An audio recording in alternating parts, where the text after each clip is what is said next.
The Comedy of Errors. By William Shakespeare. Act 1. How do you find this book? Any thoughts about the book or the author?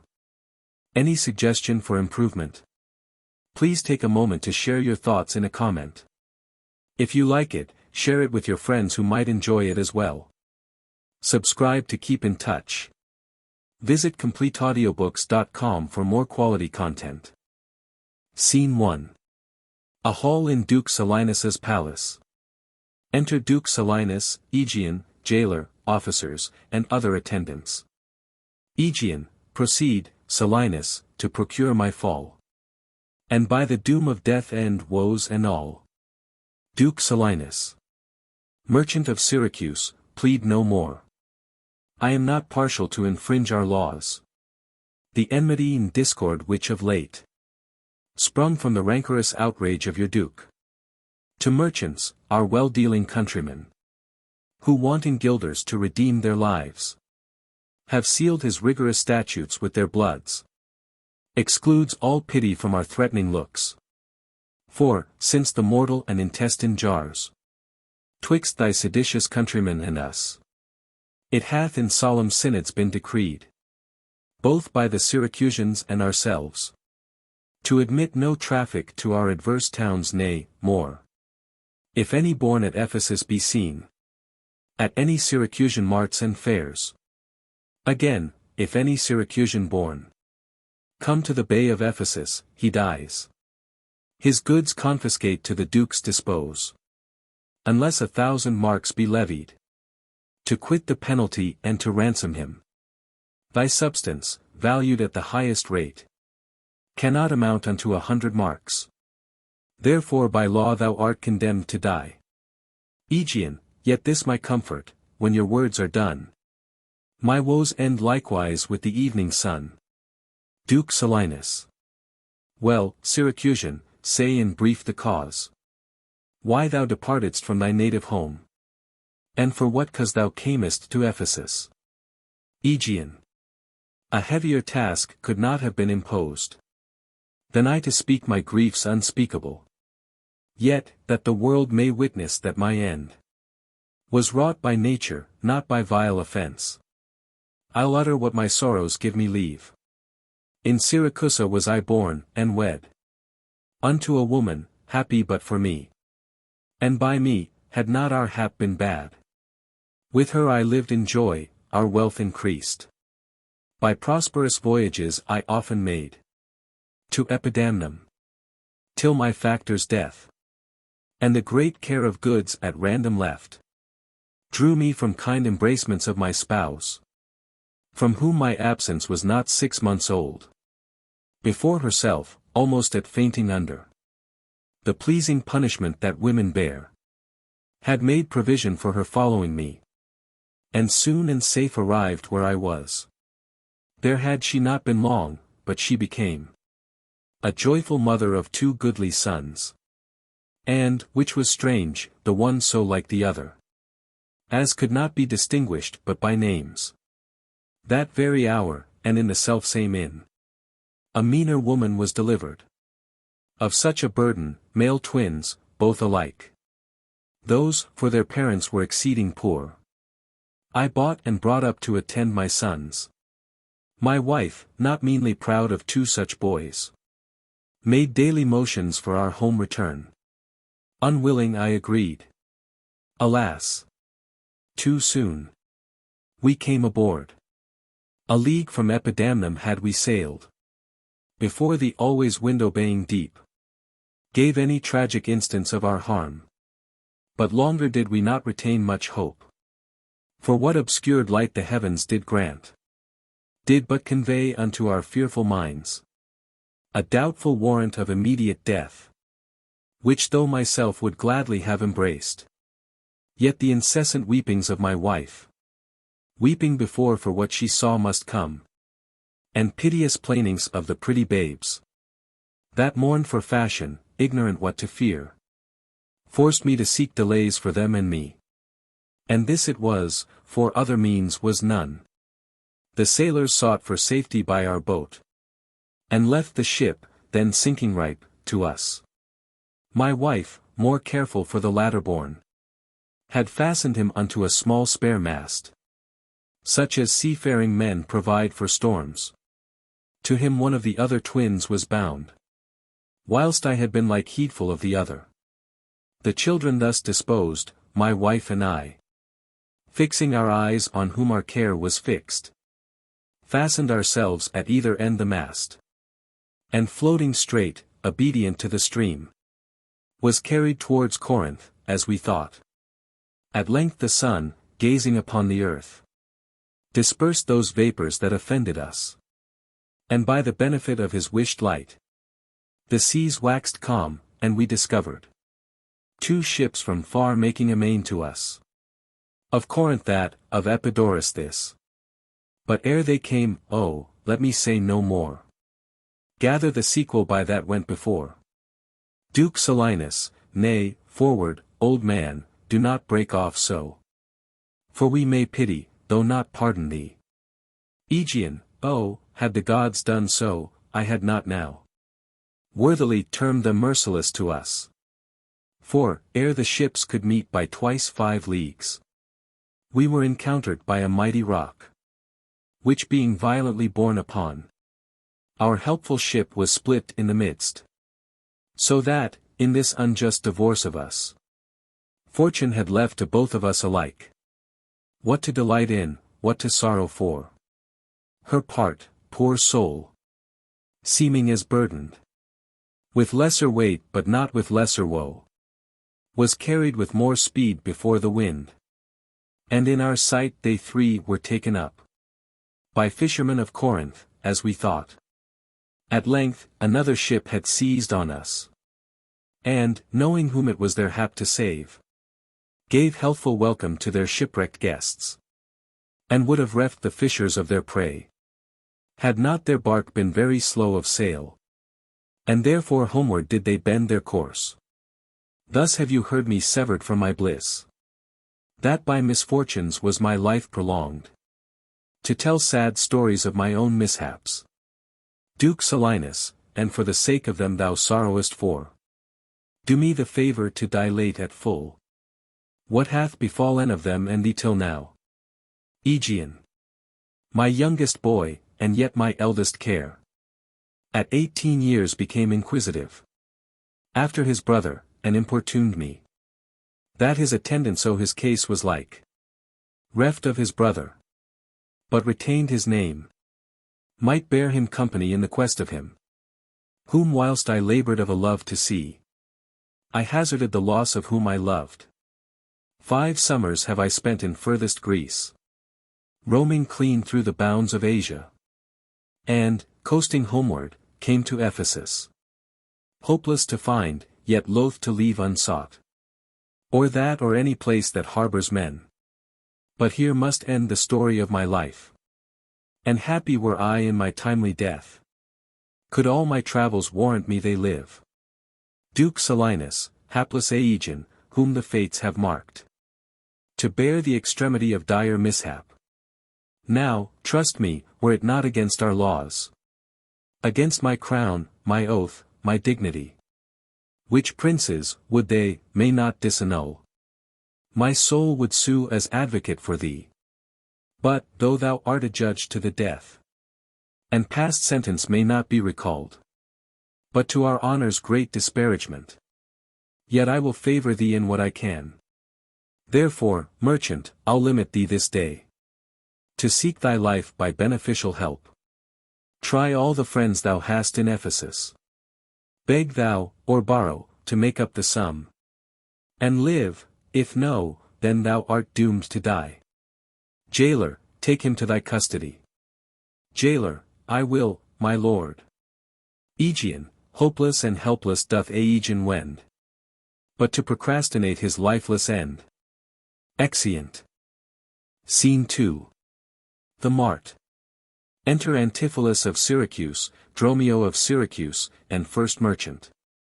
First Merchant, therefore give out you are of Epidamnum, lest that your goods too soon be confiscate. This very day a Syracusan merchant is apprehended for arrival here, and not being able to buy out his life, according to the statute of the town. Dies ere the weary sun set in the west. There is your money that I had to keep. Antipholus of Syracuse, go bear it to the centaur, where we host. And stay there, Dromio, till I come to thee. Within this hour it will be dinner time. Till that, I'll view the manners of the town. Peruse the traders, gaze upon the buildings. And then return and sleep within mine inn. For with long travel I am stiff and weary. Get thee away. Dromio of Syracuse, many a man would take you at your word. And go indeed, having so good a mien. Exit. Antipholus of Syracuse, a trusty villain, sir, that very oft, when I am dull with care and melancholy, lightens my humor with his merry jests. What, will you walk with me about the town? And then go to my inn and dine with me? First merchant, I am invited, sir, to certain merchants, of whom I hope to make much benefit. I crave your pardon. Soon at 5 o'clock. Please you, I'll meet with you upon the mart. And afterward consort you till bedtime. My present business calls me from you now. Antipholus of Syracuse. Farewell till then, I will go lose myself. And wander up and down to view the city. First merchant, sir, I commend you to your own content. Exit. Antipholus of Syracuse, he that commends me to mine own content, commends me to the thing I cannot get. I to the world am like a drop of water, that in the ocean seeks another drop, who, falling there to find his fellow forth, unseen, inquisitive, confounds himself. So I, to find a mother and a brother, in quest of them, unhappy, lose myself. Enter Dromio of Ephesus. Here comes the almanac of my true date. What now? How chance thou art returned so soon? Dromio of Ephesus, returned so soon. Rather approached too late. The capon burns, the pig falls from the spit. The clock hath strucken 12 upon the bell. My mistress made it 1 upon my cheek. She is so hot because the meat is cold. The meat is cold because you come not home.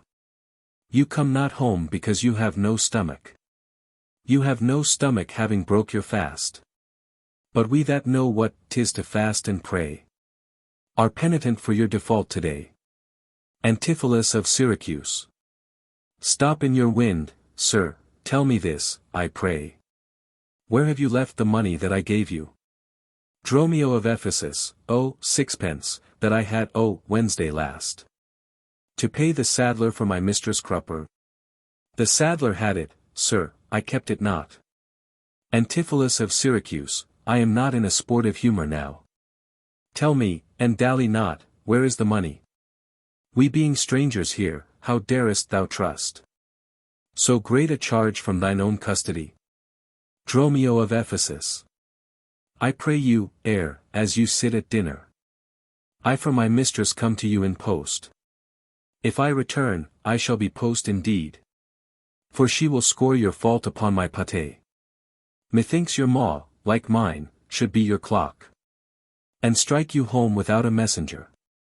Antipholus of Syracuse, come, Dromio, come, these jests are out of season. Reserve them till a merrier hour than this. Where is the gold I gave in charge to thee? Dromio of Ephesus, to me, sir. Why, you gave no gold to me. Antipholus of Syracuse, come on, sir knave, have done your foolishness. And tell me how thou hast disposed thy charge. Dromio of Ephesus. My charge was but to fetch you from the mart home to your house, the Phoenix, sir, to dinner. My mistress and her sister stays for you. Antipholus of Syracuse. In what safe place you have bestowed my money, or I shall break that merry sconce of yours, that stands on tricks when I am undisposed. Where is the 1,000 marks thou hadst of me? Dromio of Ephesus. I have some marks of yours upon my pate, some of my mistress marks upon my shoulders, but not 1,000 marks between you both. If I should pay your worship those again, perchance you will not bear them patiently. Antipholus of Syracuse. Thy mistress marks. What mistress, slave, hast thou? Dromio of Ephesus, your worship's wife, my mistress at the Phoenix. She that doth fast till you come home to dinner, and prays that you will hie you home to dinner. Antipholus of Syracuse. What, wilt thou flout me thus unto my face? Being forbid? There, take you that, sir knave. Dromio of Ephesus, what mean you, sir? For God's sake, hold your hands. Nay, and you will not, sir, I'll take my heels. Exit. Antipholus of Syracuse. Upon my life, by some device or other, the villain is o'er out of all my money. They say this town is full of cozenage, as nimble jugglers that deceive the eye, dark-working sorcerers that change the mind, soul-killing witches that deform the body, disguised cheaters, prating mountebanks, and many such like liberties of sin. If it prove so, I will be gone the sooner. I'll to the centaur, to go seek this slave. I greatly fear my money is not safe. Exit. Act 2. Scene 1. The house of Antipholus of Ephesus. Enter Adriana and Luciana. Adriana, neither my husband or the slave returned. That in such haste I sent to seek his master.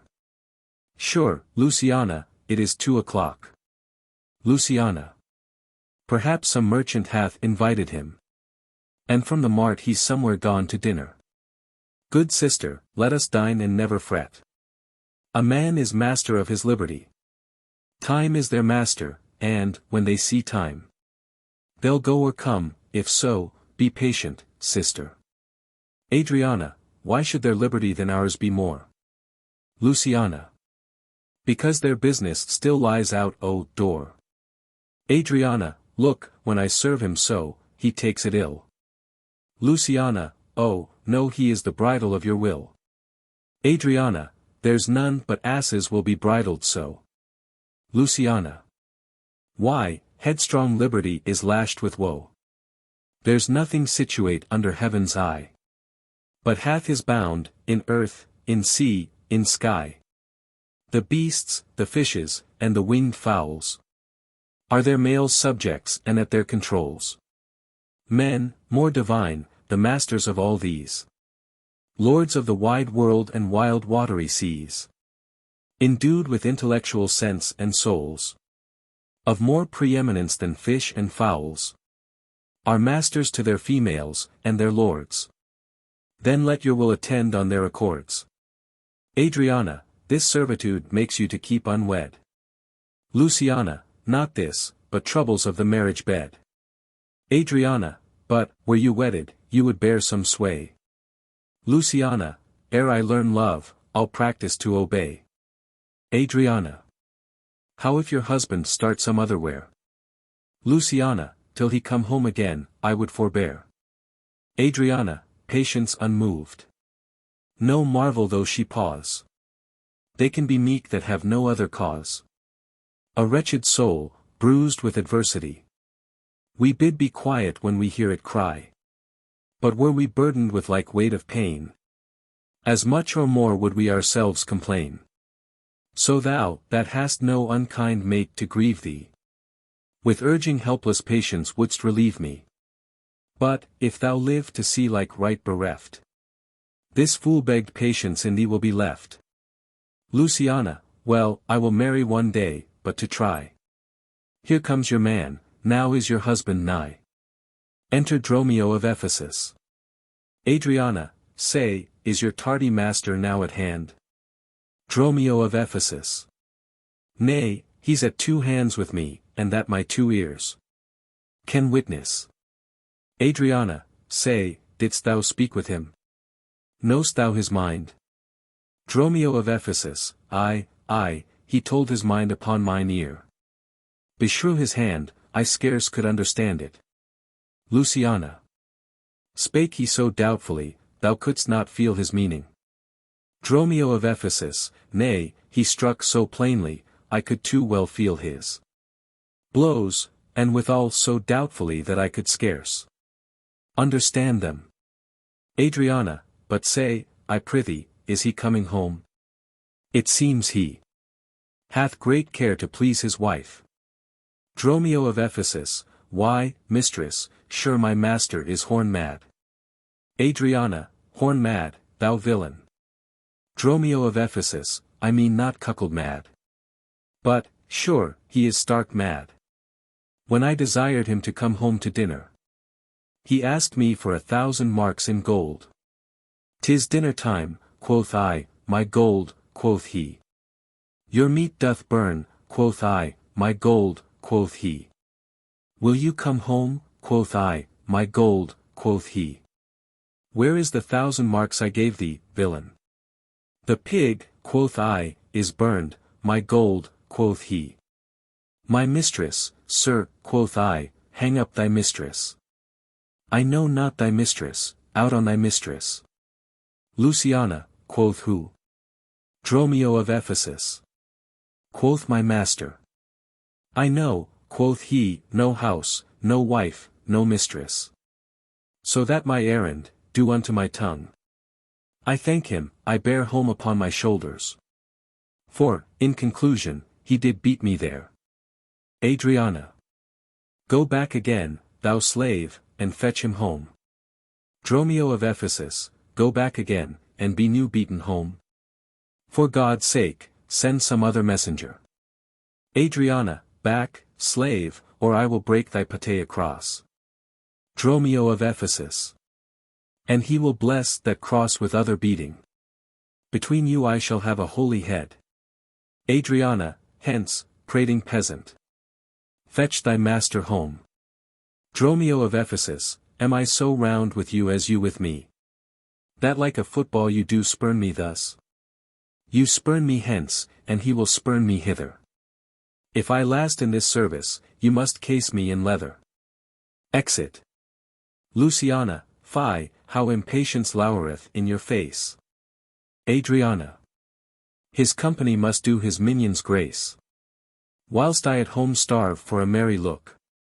Hath homely age the alluring beauty took from my poor cheek. Then he hath wasted it. Are my discourses dull? Barren my wit? If voluble and sharp discourse be marred, unkindness blunts it more than marble hard. Do their gay vestments his affections bait? That's not my fault, he's master of my state. What ruins are in me that can be found? By him not ruined? Then is he the ground of my defeatures. My decayed fare, a sunny look of his would soon repair. But, too unruly dear, he breaks the pale, and feeds from home, poor I am but his stale. Luciana, self-harming jealousy. Fie, beat it hence. Adriana. Unfeeling fools can with such wrongs dispense.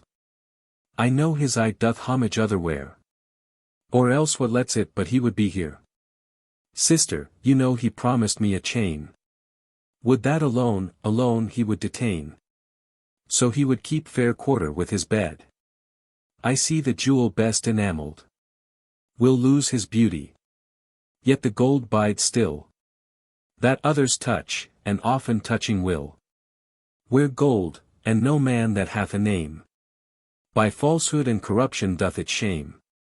Since that my beauty cannot please his eye, I'll weep what's left away, and weeping die. Luciana, how many fond fools serve mad jealousy. Exeunt. Scene 2. A public place. Enter Antipholus of Syracuse. Antipholus of Syracuse, the gold I gave to Dromio is laid up safe at the centaur, and the heedful slave is wandered forth, in care to seek me out. By computation and mine host's report, I could not speak with Dromio since at first I sent him from the mart. See, here he comes. Enter Dromio of Syracuse. How now, sir? Is your merry humor altered? As you love strokes, so jest with me again. You know no centaur. You received no gold. Your mistress sent to have me home to dinner. My house was at the Phoenix. Wast thou mad? That thus so madly thou didst answer me? Dromio of Syracuse, what answer, sir? When spake I such a word? Antipholus of Syracuse. Even now, even here, not half an hour since. Dromio of Syracuse, I did not see you since you sent me hence. Home to the centaur, with the gold you gave me. Antipholus of Syracuse. Villain, thou didst deny the gold's receipt. And toldst me of a mistress and a dinner. For which, I hope, thou feltst I was displeased. Dromio of Syracuse, I am glad to see you in this merry vein. What means this jest? I pray you, master, tell me. Antipholus of Syracuse, yea, dost thou jeer and flout me in the teeth? Think'st thou I jest? Hold, take thou that, and that. Beating him. Dromio of Syracuse, hold, sir, for God's sake. Now your jest is earnest. Upon what bargain do you give it me? Antipholus of Syracuse, because that I familiarly sometimes do use you for my fool and chat with you. Your sauciness will jest upon my love, and make a common of my serious hours. When the sun shines let foolish gnats make sport, but creep in crannies when he hides his beams. If you will jest with me, know my aspect, and fashion your demeanor to my looks, or I will beat this method in your sconce. Dromio of Syracuse. Sconce call you it?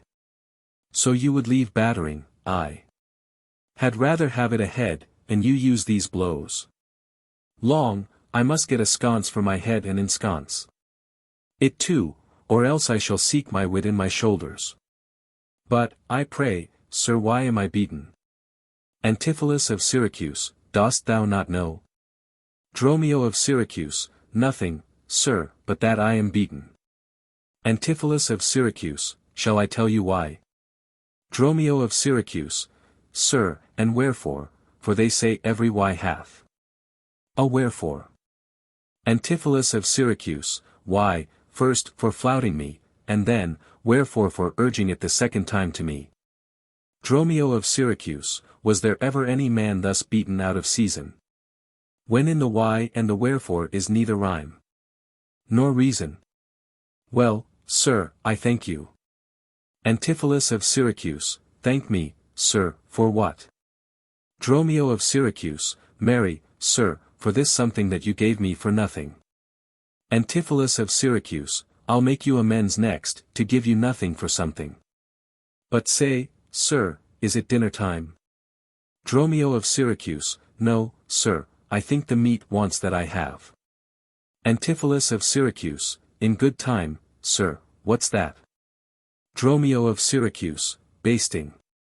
Antipholus of Syracuse, well, sir, then 'twill be dry. Dromio of Syracuse, if it be, sir, I pray you, eat none of it. Antipholus of Syracuse, your reason? Dromio of Syracuse, lest it make you choleric and purchase me another.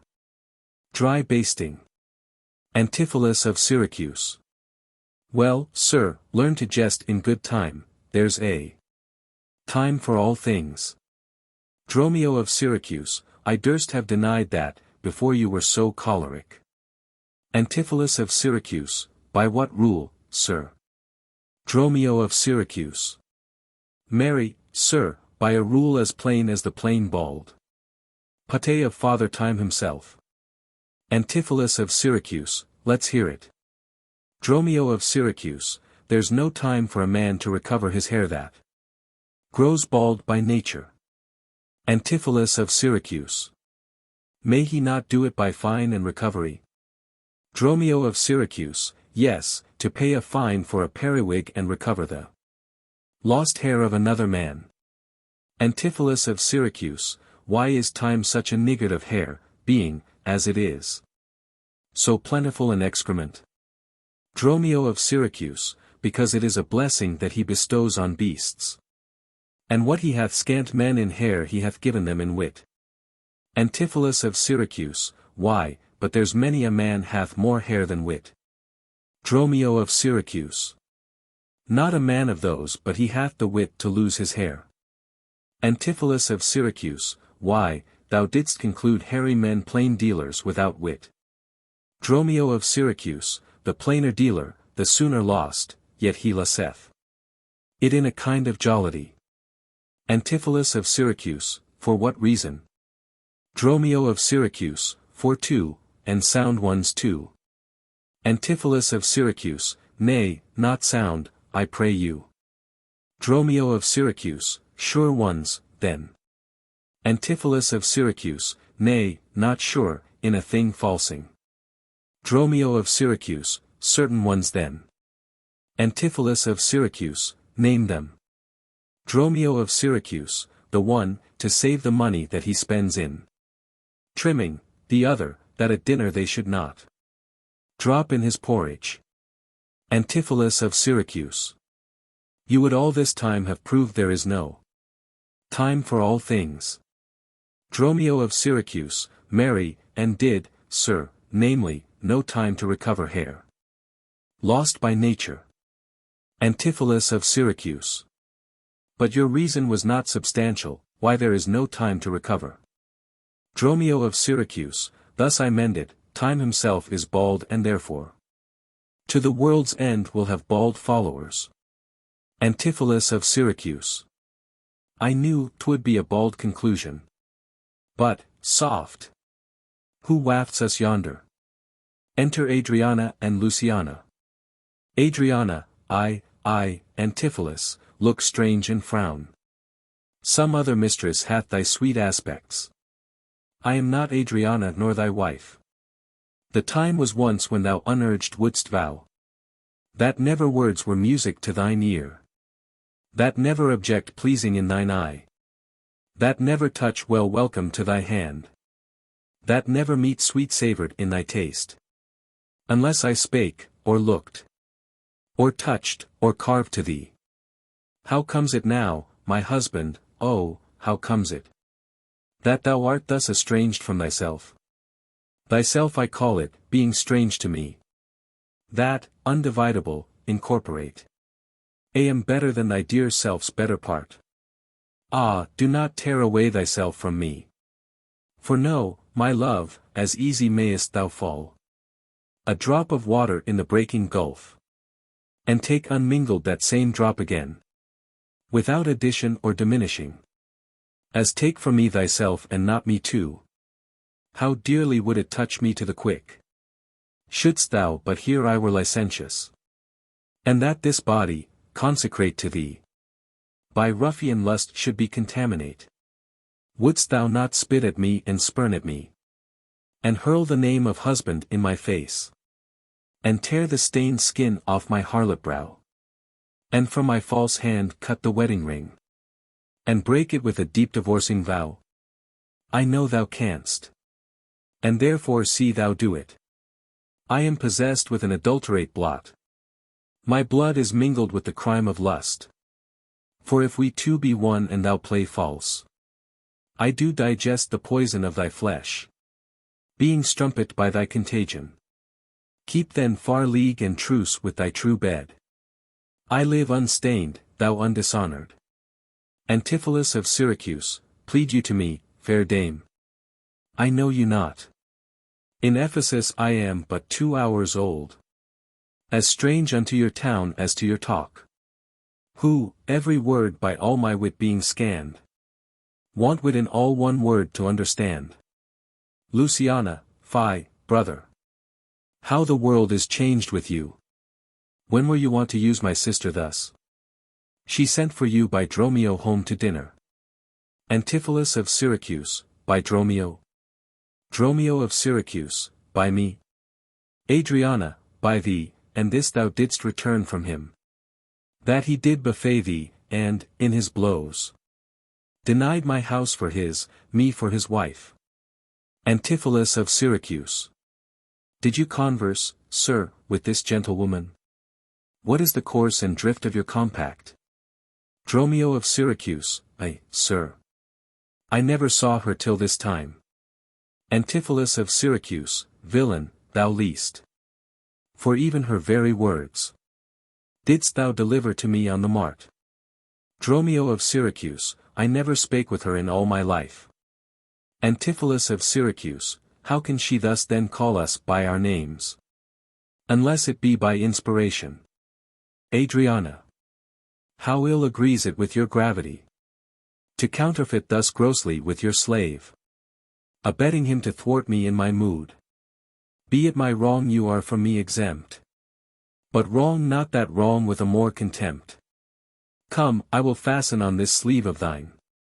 Thou art an elm, my husband, I a vine, whose weakness, married to thy stronger state, makes me with thy strength to communicate. If aught possess thee from me, it is dross, usurping ivy, briar, or idle moss, who, all for want of pruning, with intrusion, infect thy sap and live on thy confusion. Antipholus of Syracuse, to me she speaks, she moves me for her theme. What, was I married to her in my dream? Or sleep I now and think I hear all this? What error drives our eyes and ears amiss? Until I know this sure uncertainty, I'll entertain the offered fallacy. Luciana, Dromio, go bid the servants spread for dinner. Dromio of Syracuse, oh, for my beads I cross me for a sinner. This is the fairy land, O spite of spites. We talk with goblins, owls and sprites. If we obey them not, this will ensue. They'll suck our breath, or pinch us black and blue. Luciana, why pratest thou to thyself and answerst not? Dromio, thou drone, thou snail, thou slug, thou sot. Dromio of Syracuse, I am transformed, master, am I not? Antipholus of Syracuse, I think thou art in mind, and so am I. Dromio of Syracuse, nay, master, both in mind and in my shape. Antipholus of Syracuse, thou hast thine own form. Dromio of Syracuse, no, I am an ape. Luciana, if thou art changed to aught, 'tis to an ass. Dromio of Syracuse, 'tis true, she rides me and I long for grass. 'Tis so, I am an ass. Else it could never be. But I should know her as well as she knows me. Adriana, come, come, no longer will I be a fool, to put the finger in the eye and weep, whilst man and master laugh my woes to scorn. Come, sir, to dinner. Dromio, keep the gate. Husband, I'll dine above with you today, and shrive you of 1,000 idle pranks. Syra, if any ask you for your master, say he dines forth, and let no creature enter. Come, sister. Dromio, play the porter well. Antipholus of Syracuse. Am I in earth, in heaven, or in hell? Sleeping or waking? Mad or well advised? Known unto these, and to myself disguised. I'll say as they say and persever so, and in this mist at all adventures go. Dromio of Syracuse. Master, shall I be porter at the gate? Adriana, I, and let none enter, lest I break your pate. Luciana, come, come, Antipholus, we dine too late. Exeunt. Act 3. Scene 1. Before the house of Antipholus of Ephesus. Enter Antipholus of Ephesus, Dromio of Ephesus, Angelo, and Balthazar. Antipholus of Ephesus, good Signor Angelo, you must excuse us all. My wife is shrewish when I keep not hours. Say that I lingered with you at your shop, to see the making of her carcanet, and that tomorrow you will bring it home. But here's a villain that would face me down. He met me on the mart, and that I beat him, and charged him with 1,000 marks in gold, and that I did deny my wife and house. Thou drunkard, thou, what didst thou mean by this? Dromio of Ephesus. Say what you will, sir, but I know what I know. That you beat me at the mart, I have your hand to show. If the skin were parchment, and the blows you gave were ink, your own handwriting would tell you what I think. Antipholus of Ephesus. I think thou art an ass. Dromio of Ephesus, marry, so it doth appear. By the wrongs I suffer and the blows I bear. I should kick, being kicked, and, being at that pass, you would keep from my heels and beware of an ass. Antipholus of Ephesus. You're sad, Senior Balthazar, pray God our cheer may answer my good will and your good welcome here. Balthazar, I hold your dainties cheap, sir, and your welcome dear. Antipholus of Ephesus. Oh, Senior Balthazar, either at flesh or fish, a table full of welcome makes scarce one dainty dish. Balthazar, good meat, sir, is common, that every churl affords. Antipholus of Ephesus, and welcome more common, for that's nothing but words. Balthazar, small cheer and great welcome makes a merry feast. Antipholus of Ephesus, I, to a niggardly host, and more sparing guest. But though my cates be mean, take them in good part. Better cheer may you have, but not with better heart. But, soft! My door is locked. Go bid them let us in. Dromio of Ephesus, Maud, Bridget, Marian, Sissel, Gillian, Gin. Dromio of Syracuse, within, Mome, Malthorse, Capon, Coxcomb. Idiot, Patch. Either get thee from the door, or sit down at the hatch. Dost thou conjure for wenches, that thou call'st for such store? When one is one too many. Go, get thee from the door. Dromio of Ephesus, what patch is made our porter? My master stays in the street. Dromio of Syracuse, within, let him walk from whence he came, lest he catch cold on's feet. Antipholus of Ephesus, who talks within there? Ho, open the door. Dromio of Syracuse, within, right, sir. I'll tell you when, and you tell me wherefore. Antipholus of Ephesus, wherefore? For my dinner, I have not dined today. Dromio of Syracuse, within, nor today here you must not, come again. When you may. Antipholus of Ephesus. What art thou that keepest me out from the house I owe? Dromio of Syracuse, within, the porter for this time, sir, and my name is Dromio. Dromio of Ephesus, O villain! Thou hast stolen both mine office and my name. The one ne'er got me credit, the other mickle blame. If thou hadst been Dromio today in my place, thou wouldst have changed thy face for a name or thy name for an ass. Loose, within, what a coil is there, Dromio? Who are those at the gate? Dromio of Ephesus, let my master in, loose. Loose, within, faith, no, he comes too late. And so tell your master. Dromio of Ephesus, O Lord, I must laugh.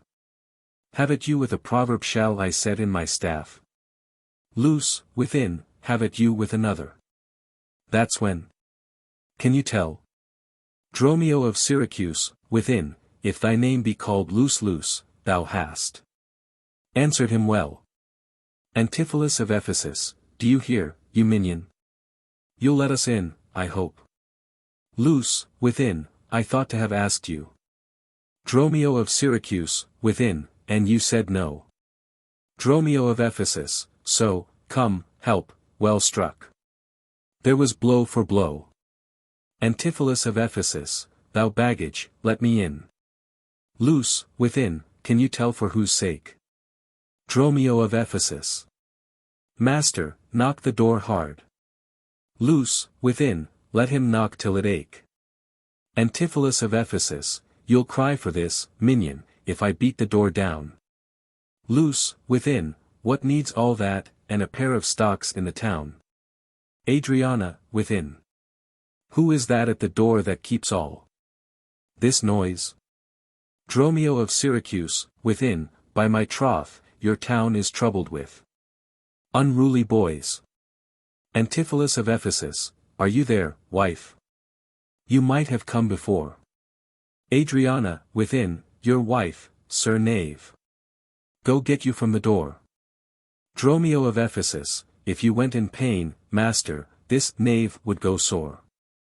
Angelo, here is neither cheer, sir, nor welcome, we would fain have either. Balthazar, in debating which was best, we shall part with neither.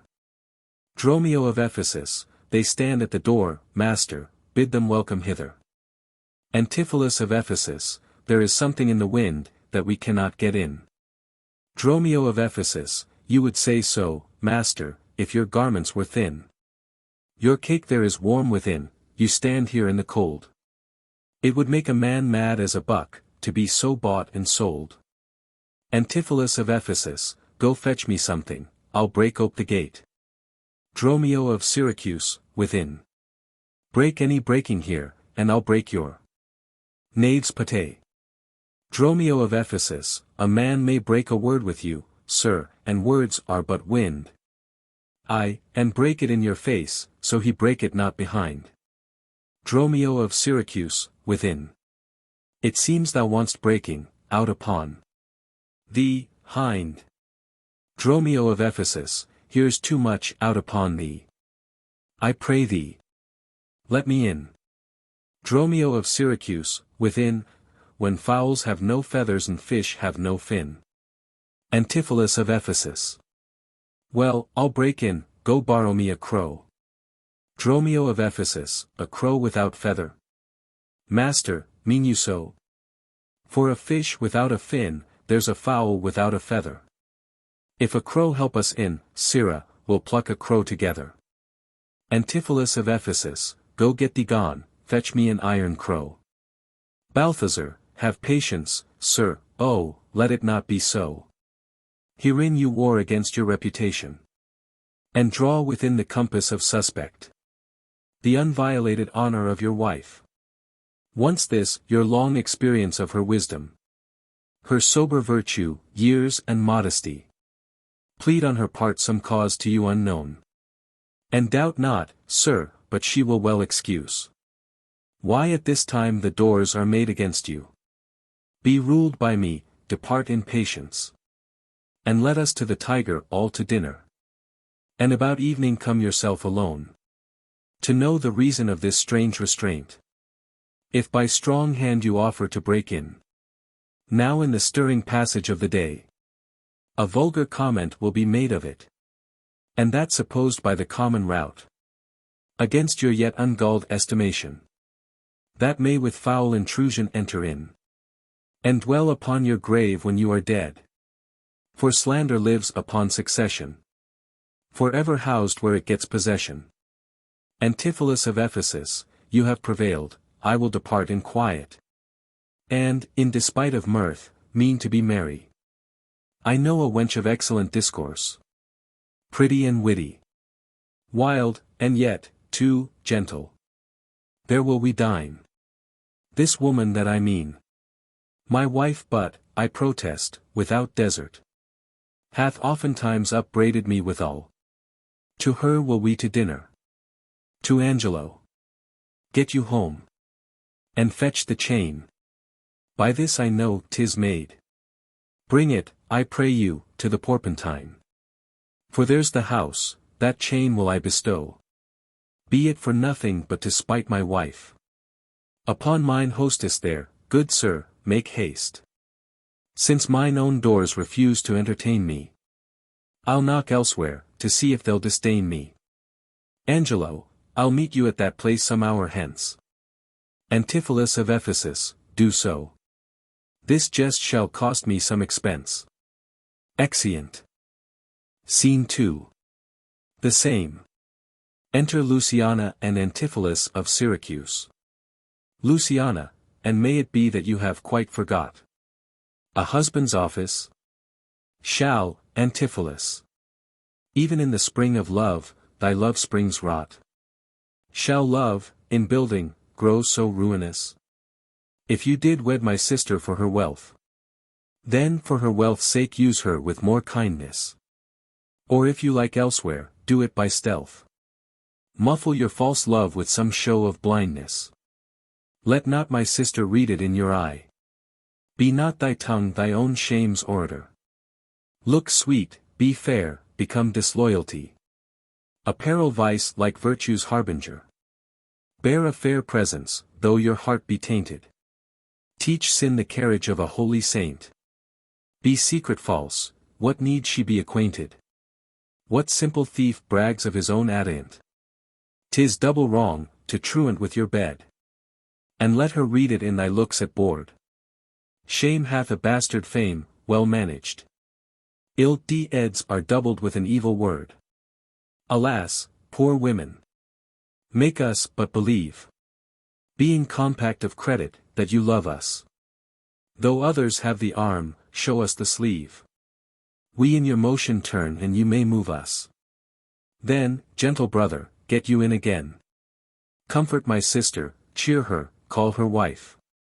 'Tis holy sport to be a little vain, when the sweet breath of flattery conquers strife. Antipholus of Syracuse. Sweet mistress, what your name is else, I know not. Nor by what wonder you do hit of mine. Less in your knowledge and your grace you show not than our earth's wonder, more than earth divine. Teach me, dear creature, how to think and speak. Lay open to my earthy gross conceit. Smothered in errors, feeble, shallow, weak. The folded meaning of your words' deceit. Against my soul's pure truth why labor you? To make it wander in an unknown field. Are you a god? Would you create me new? Transform me then, and to your power I'll yield. But if that I am I, then well I know. Your weeping sister is no wife of mine. Nor to her bed no homage do I owe. Far more to you do I decline. Oh, train me not, sweet mermaid, with thy note, to drown me in thy sister's flood of tears. Sing, siren, for thyself and I will dote. Spread o'er the silver waves thy golden hairs. And as a bed I'll take them and there lie. And in that glorious supposition think. He gains by death that hath such means to die.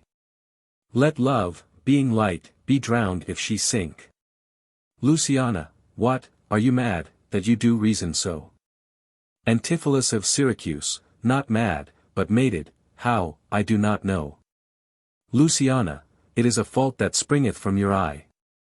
Antipholus of Syracuse, for gazing on your beams, fair sun, being by. Luciana, gaze where you should, and that will clear your sight. Antipholus of Syracuse, as good to wink, sweet love, as look on night. Luciana, why call you me love? Call my sister so. Antipholus of Syracuse, thy sister's sister. Luciana. That's my sister. Antipholus of Syracuse, no. It is thyself, mine own self's better part. Mine eye's clear eye, my dear heart's dearer heart. My food, my fortune and my sweet hope's aim. My soul earth's heaven and my heaven's claim. Luciana. All this my sister is, or else should be. Antipholus of Syracuse, call thyself sister, sweet, for I am thee. Thee will I love and with thee lead my life. Thou hast no husband yet nor I no wife. Give me thy hand. Luciana, oh, soft, air. Hold you still. I'll fetch my sister, to get her good will. Exit. Enter Dromio of Syracuse. Antipholus of Syracuse, why, how now, Dromio? Where run'st thou so fast? Dromio of Syracuse, do you know me, sir? Am I Dromio? Am I your man? Am I myself? Antipholus of Syracuse, thou art Dromio, thou art my man, thou art thyself. Dromio of Syracuse, I am an ass, I am a woman's man and besides myself. Antipholus of Syracuse, what woman's man? And how besides thyself? Besides thyself? Dromio of Syracuse, marry, sir, besides myself, I am due to a woman, one that claims me, one that haunts me, one that will have me. Antipholus of Syracuse, what claim lays she to thee? Dromio of Syracuse. Marry, sir, such claim as you would lay to your horse, and she would have me as a beast, not that, I. Being a beast, she would have me, but that she, being a very beastly creature, lays claim to me. Antipholus of Syracuse, what is she? Dromio of Syracuse, a very reverent body, such a one as a man may not speak of without he say, Sir Reverence. I have but lean luck in the match, and yet is she a wondrous fat marriage. Antipholus of Syracuse. How dost thou mean a fat marriage? Dromio of Syracuse, marry, sir, she's the kitchen wench and all grease. And I know not what use to put her to but to make a lamp of her and run from her by her own light. I warrant, her rags and the tallow in them will burn a Poland winter, if she lives till doomsday. She'll burn a week longer than the whole world. Antipholus of Syracuse, what complexion is she of? Dromio of Syracuse. Swart, like my shoe, but her face nothing half so clean kept, for why, she sweats, a man may go over shoes in the grime of it. Antipholus of Syracuse, that's a fault that water will mend. Dromio of Syracuse, no, sir, 'tis in grain. Noah's flood could not do it. Antipholus of Syracuse, what's her name? Dromio of Syracuse, Nell, sir, but her name and 3/4, that's an L and 3/4, will not measure her from hip to hip. Antipholus of Syracuse. Then she bears some breadth. Dromio of Syracuse, no longer from head to foot than from hip to hip. She is spherical, like a globe, I could find out countries in her. Antipholus of Syracuse, in what part of her body stands Ireland? Dromio of Syracuse, marry, in her buttocks, I found it out by the bogs. Antipholus of Syracuse, where Scotland? Dromio of Syracuse, I found it by the barrenness, hard in the palm of the hand. Antipholus of Syracuse, where France? Dromio of Syracuse, in her forehead, armed and reverted, making war against her heir. Antipholus of Syracuse, where England? Dromio of Syracuse, I looked for the chalky cliffs, but I could find no whiteness in them.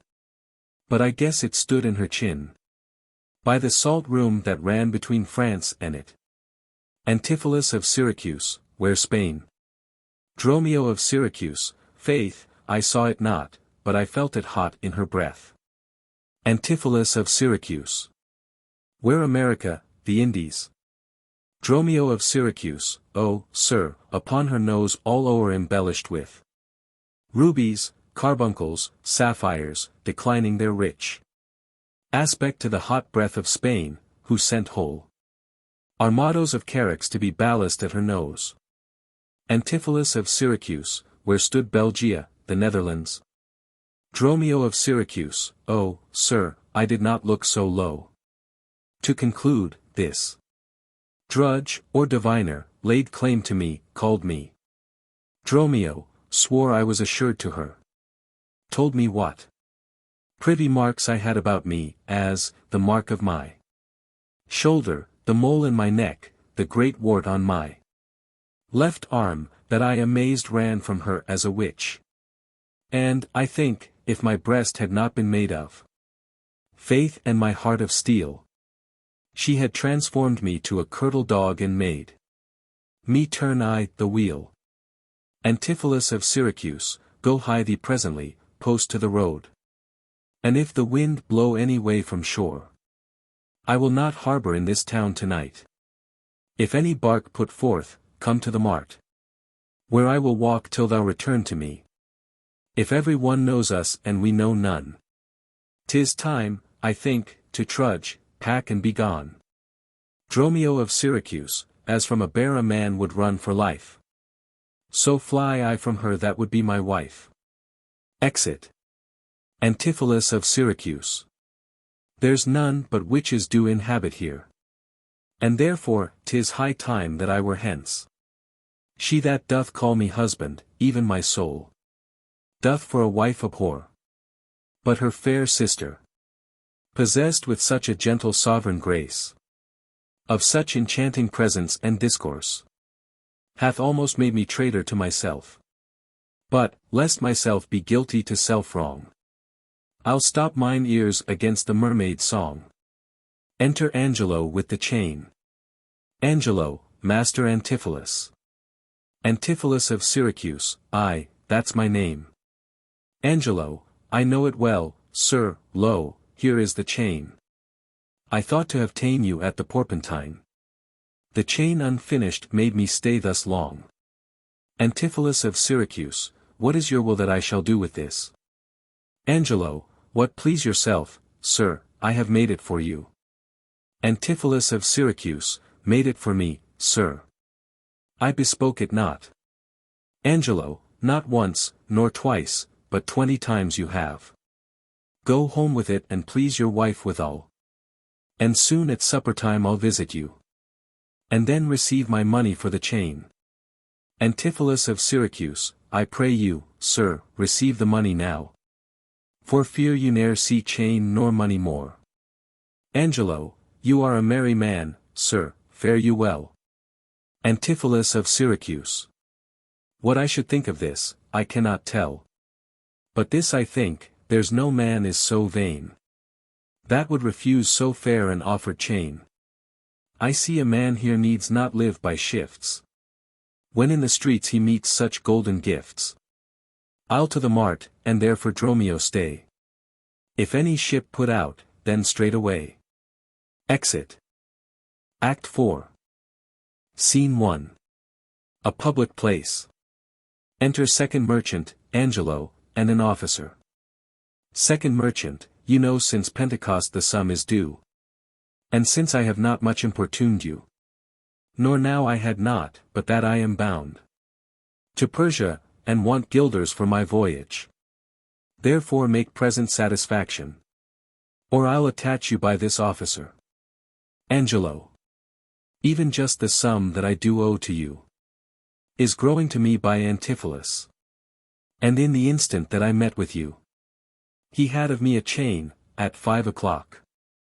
I shall receive the money for the same. Pleaseth you walk with me down to his house. I will discharge my bond and thank you too. Enter Antipholus of Ephesus and Dromio of Ephesus from the courtesans. Officer, that labor may you save, see where he comes. Antipholus of Ephesus. While I go to the goldsmith's house, go thou. And by a rope's end, that will I bestow among my wife and her confederates, for locking me out of my doors by day.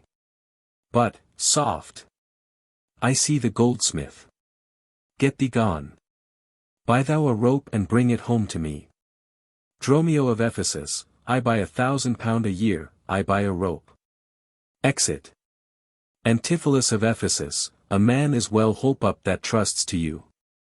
I promised your presence and the chain. But neither chain nor goldsmith came to me. Belike you thought our love would last too long, if it were chained together, and therefore came not. Angelo, saving your merry humor, here's the note. How much your chain weighs to the utmost carat. The fineness of the gold and chargeful fashion, which doth amount to 3 odd ducats more. Then I stand debt to this gentleman. I pray you, see him presently discharged. For he is bound to sea and stays but for it. Antipholus of Ephesus, I am not furnished with the present money. Besides, I have some business in the town. Good Signor, take the stranger to my house. And with you take the chain and bid my wife disburse the sum on the receipt thereof.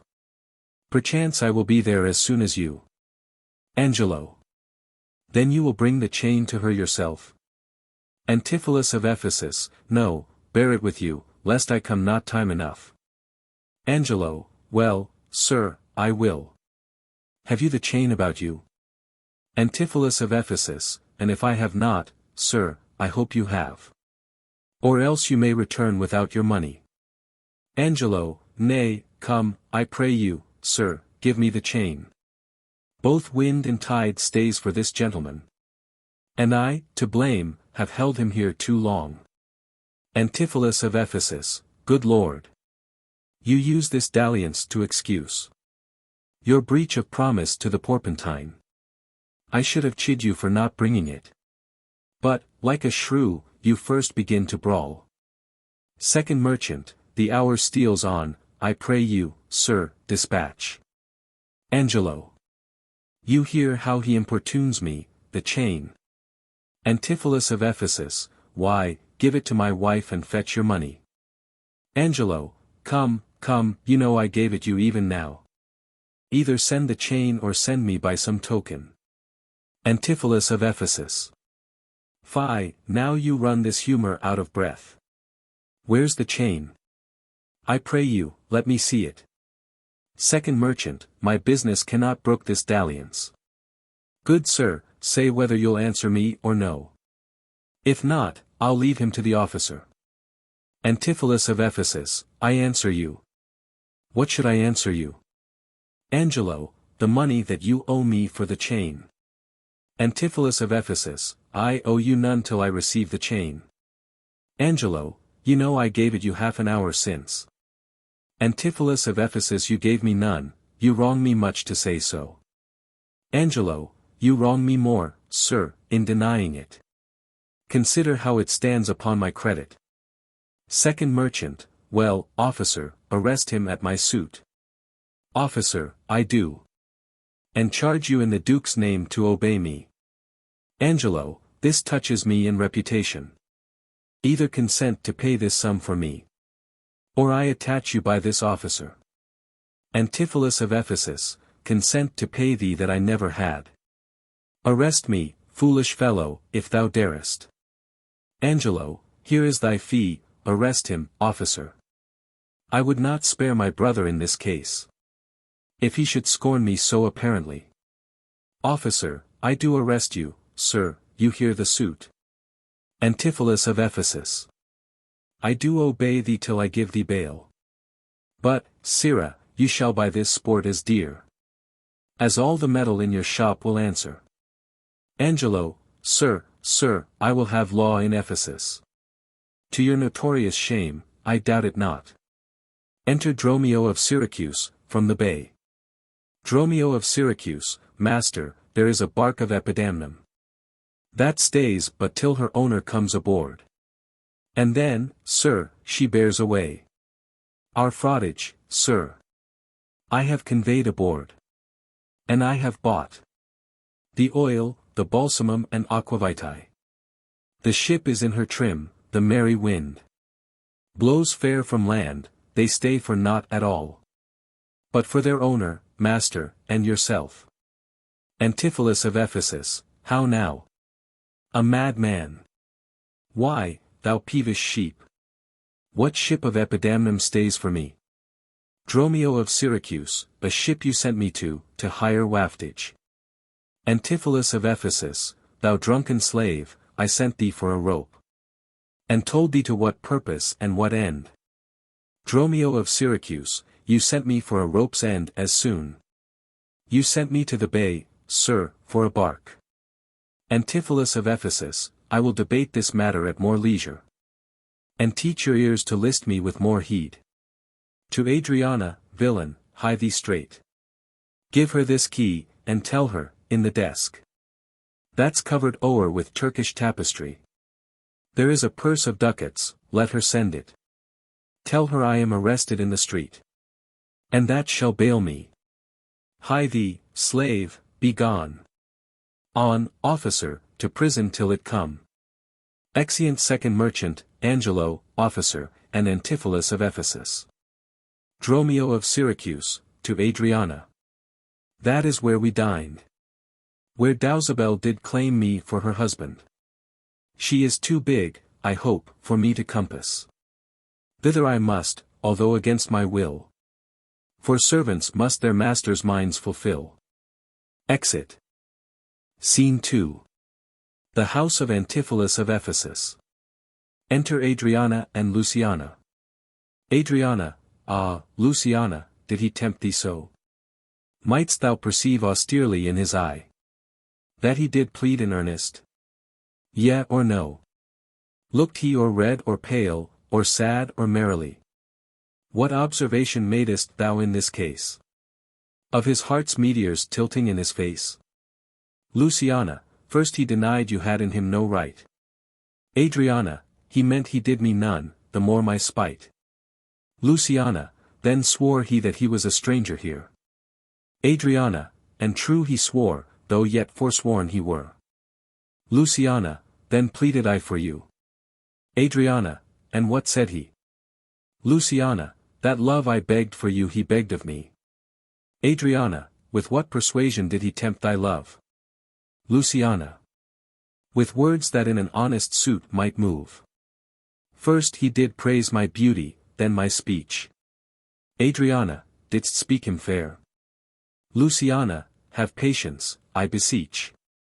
Adriana, I cannot, nor I will not, hold me still. My tongue, though not my heart, shall have his will.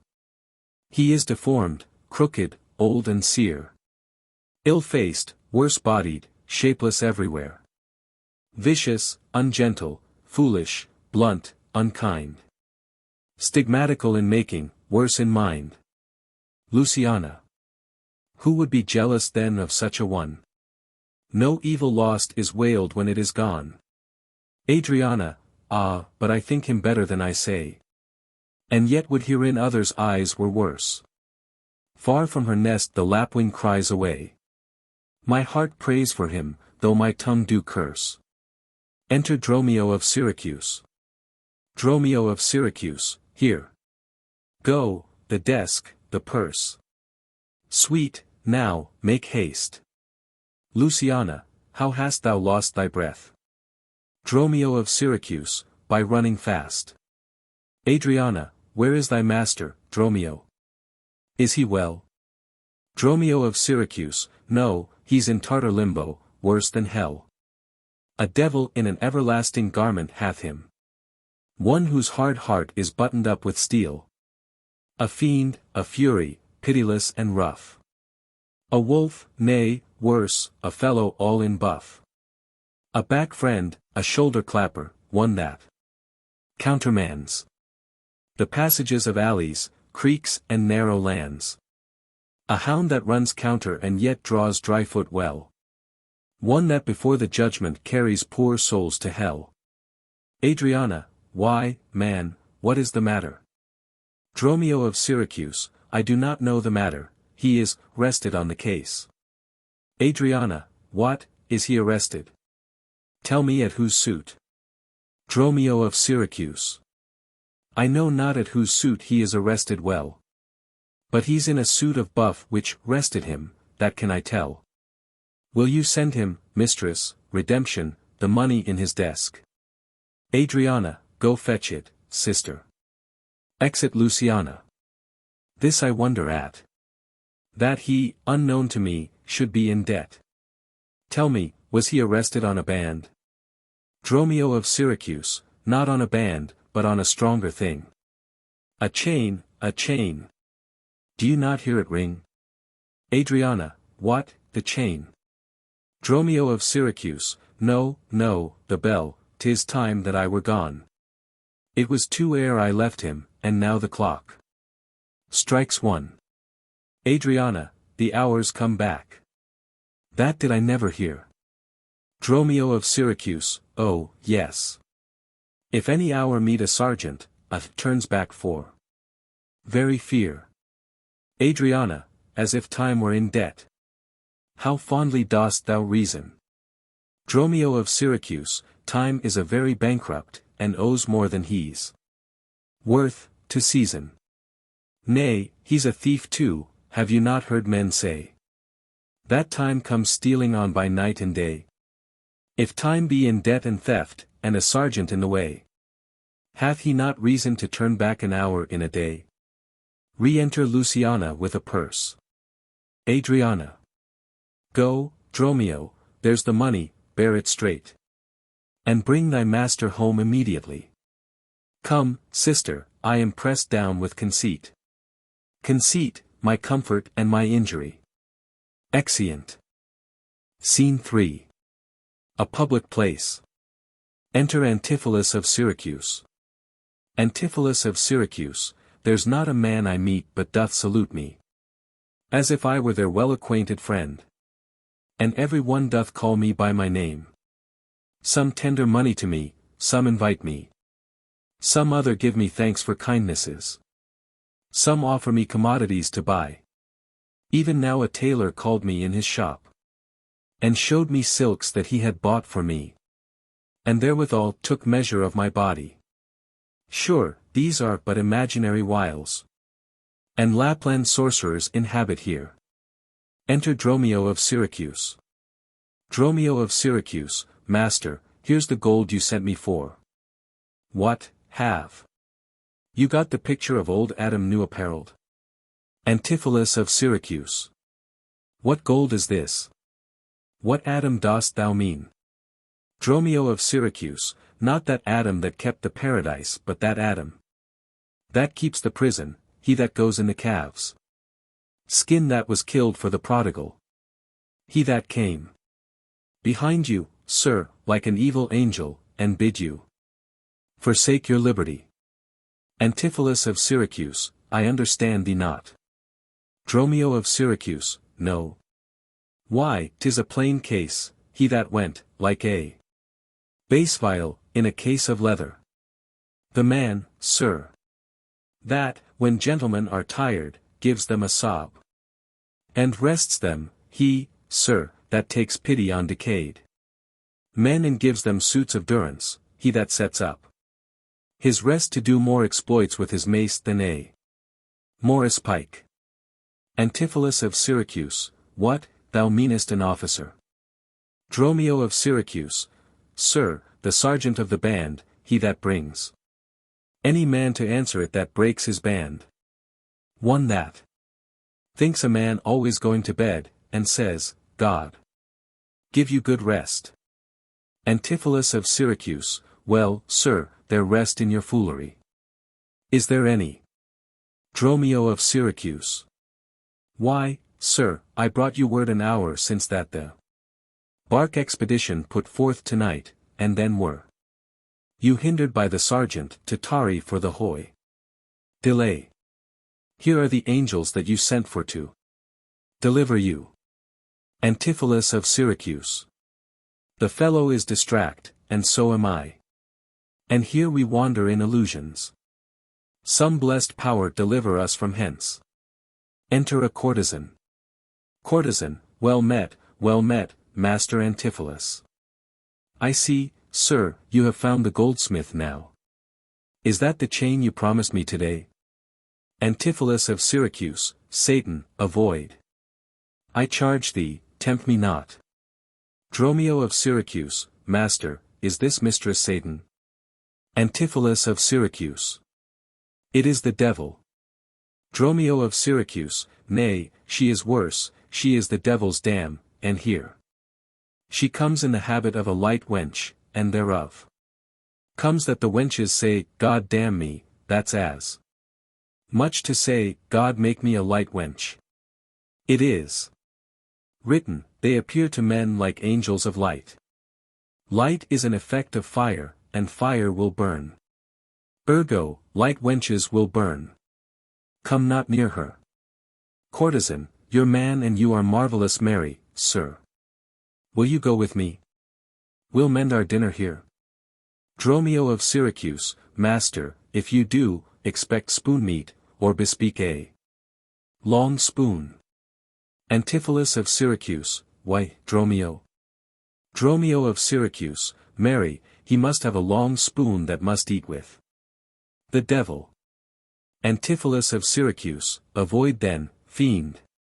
What tell'st thou me of supping? Thou art, as you are all, a sorceress. I conjure thee to leave me and be gone. Courtesan. Give me the ring of mine you had at dinner. Or, for my diamond, the chain you promised. And I'll be gone, sir, and not trouble you. Dromio of Syracuse. Some devils ask but the parings of one's nail. A rush, a hair, a drop of blood, a pin.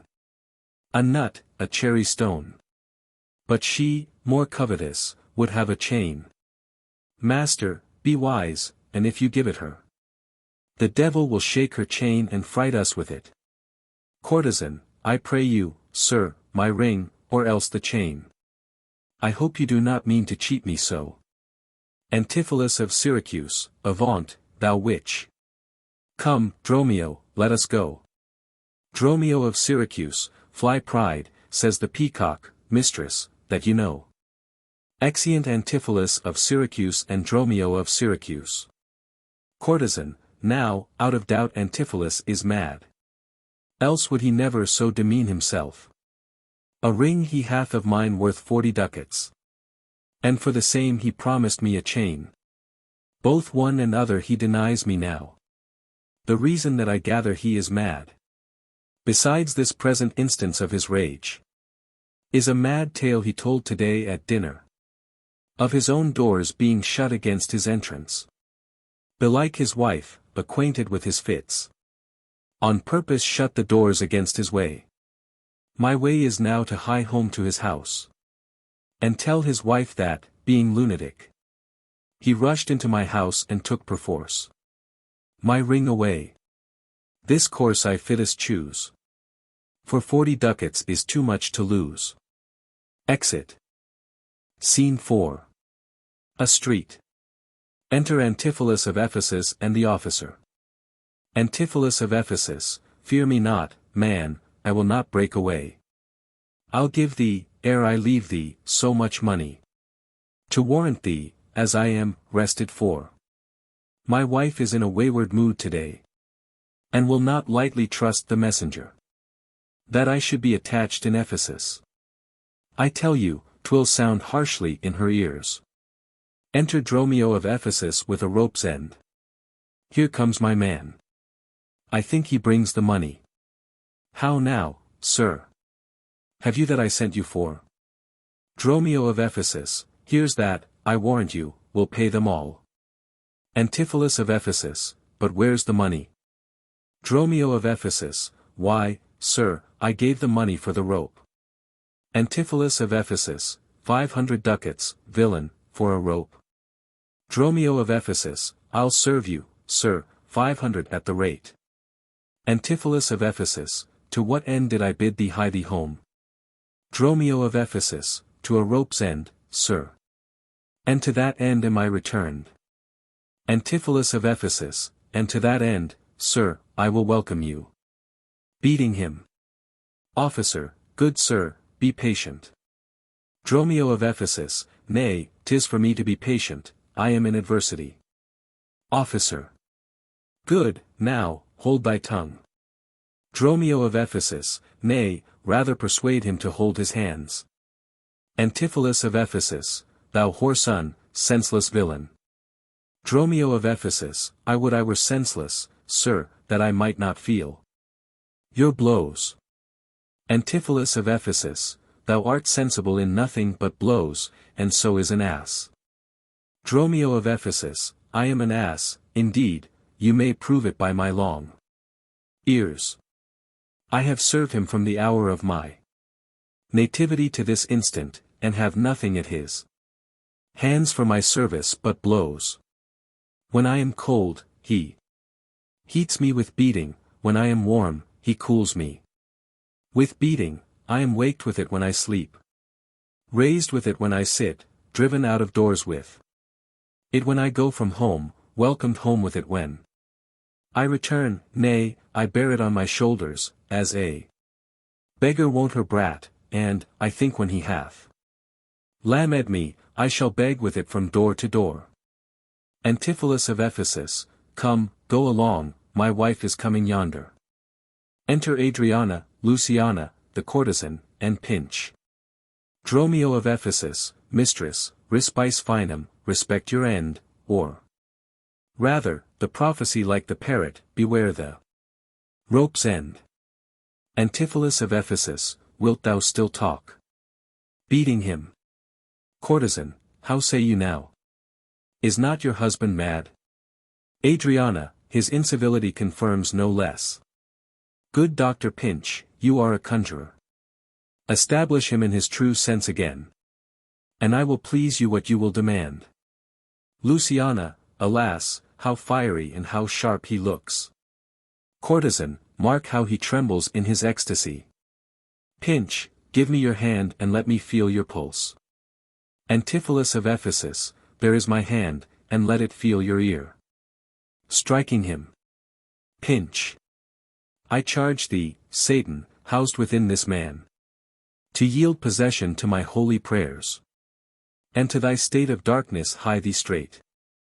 I conjure thee by all the saints in heaven. Antipholus of Ephesus, peace, doting wizard, peace. I am not mad. Adriana, oh, that thou wert not, poor distressed soul. Antipholus of Ephesus, you minion, you, are these your customers? Did this companion with the saffron face revel and feasted at my house today, whilst upon me the guilty doors were shut, and I denied to enter in my house? Adriana, O husband, God doth know you dined at home. Where would you have remained until this time? Free from these slanders and this open shame. Antipholus of Ephesus, dined at home. Thou villain, what sayest thou? Dromio of Ephesus, sir, sooth to say, you did not dine at home. Antipholus of Ephesus, were not my doors locked up and I shut out? Dromio of Ephesus, pretty, your doors were locked and you shut out. Antipholus of Ephesus, and did not she herself revile me there? Dromio of Ephesus. Sans fable, she herself reviled you there. Antipholus of Ephesus, did not her kitchen maid rail, taunt, and scorn me? Dromio of Ephesus, certes, she did, the kitchen vestal scorned you. Antipholus of Ephesus. And did not I enraged depart from thence? Dromio of Ephesus, in verity you did, my bones bear witness, that since have felt the vigor of his rage. Adriana, is't good to soothe him in these contraries? Pinch.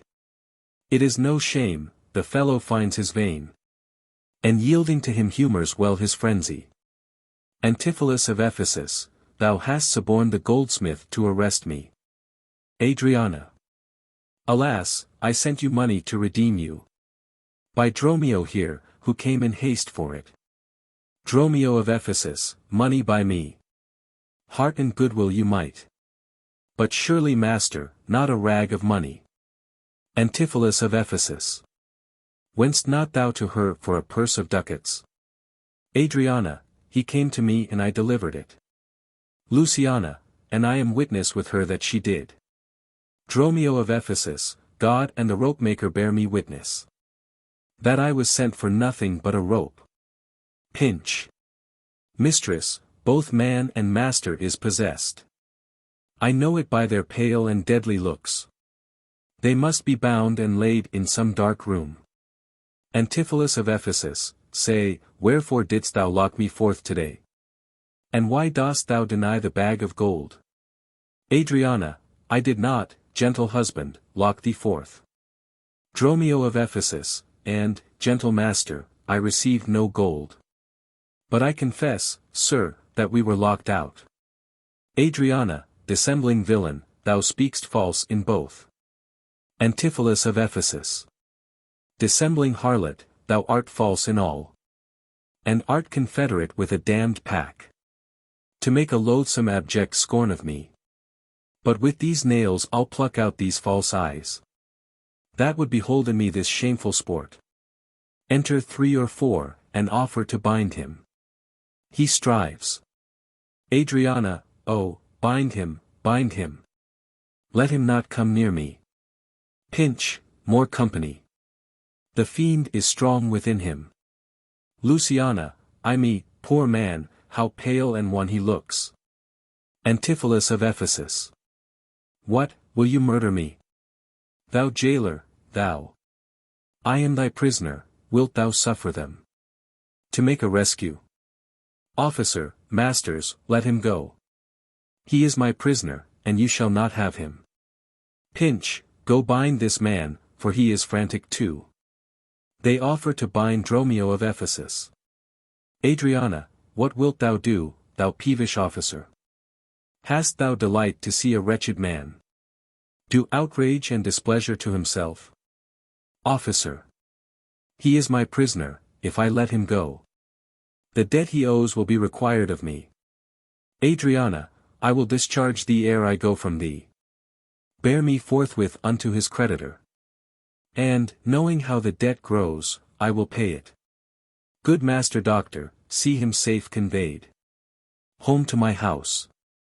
O most unhappy day! Antipholus of Ephesus, O most unhappy strumpet! Dromio of Ephesus, master, I am here entered in bond for you. Antipholus of Ephesus, out on thee, villain! Wherefore dost thou mad me? Dromio of Ephesus, will you be bound for nothing? Be mad, good master! Cry, the devil! Luciana, God help, poor souls, how idly do they talk! Adriana, go bear him hence. Sister, go you with me. Exeunt all but Adriana, Luciana, officer and courtesan. Say now, whose suit is he arrested at? Officer, one Angelo, a goldsmith, do you know him? Adriana, I know the man. What is the sum he owes? Officer, 200 ducats. Adriana. Say, how grows it due? Officer, due for a chain your husband had of him. Adriana, he did bespeak a chain for me, but had it not. Courtesan. When as your husband all in rage today came to my house and took away my ring. The ring I saw upon his finger now. Straight after did I meet him with a chain. Adriana, it may be so, but I did never see it. Come, jailer, bring me where the goldsmith is. I long to know the truth hereof at large. Enter Antipholus of Syracuse with his rapier drawn, and Dromio of Syracuse. Luciana, God, for thy mercy. They are loose again. Adriana. And come with naked swords. Let's call more help to have them bound again. Officer, away. They'll kill us. Exeunt all but Antipholus of Syracuse and Dromio of Syracuse. Antipholus of Syracuse, I see these witches are afraid of swords.